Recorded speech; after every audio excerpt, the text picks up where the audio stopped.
আমাদের জননন্দিত নেতা বাংলাদেশ জাতীয়তাবাদী দল বিএনপির ভারপ্রাপ্ত চেয়ারম্যান জনাব তারেক রহমান, এটা অনেক বড় বিষয়। এনসিপির মতো একটা সদ্য প্রস্ফুটিত একটি দল কি বললো আর কি বললো না, তাতে বিএনপির মতো এত বড় একটা দলের কিছুই যায় আসে না।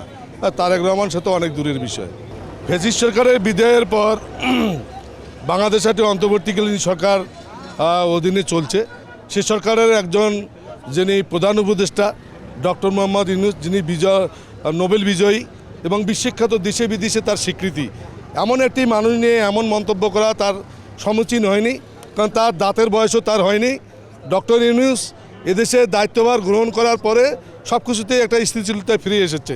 দেশের জনগণ থেকে সারা বিশ্ব তার মুখ পানে চায় আছে বাংলাদেশে একটি অবাধ, সুষ্ঠু এবং নিরপেক্ষ নির্বাচনের মাধ্যমে এখানে গণতন্ত্র পুনরায় এখানে পুনর্বাসিত, এখানে মানে গণতন্ত্র প্রতিষ্ঠিত হবে।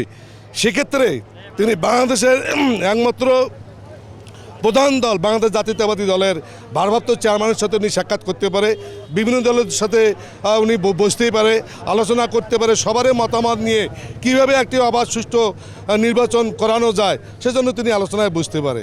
এটি কার মদত দিল, কে ওহি নিল, এটি অবাঞ্ছিত এবং এটা প্রতারণামূলক একটি বক্তব্য।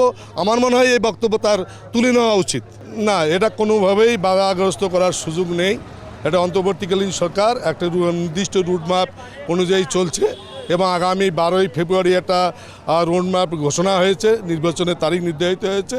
বাংলাদেশ জাতীয়তাবাদী দল সুদীর্ঘ 16 বছর ধরে ফ্যাসিস্ট সরকারের বিরুদ্ধে আন্দোলনে ছিল এবং আগামীতে এই সরকারের সাথে আছে।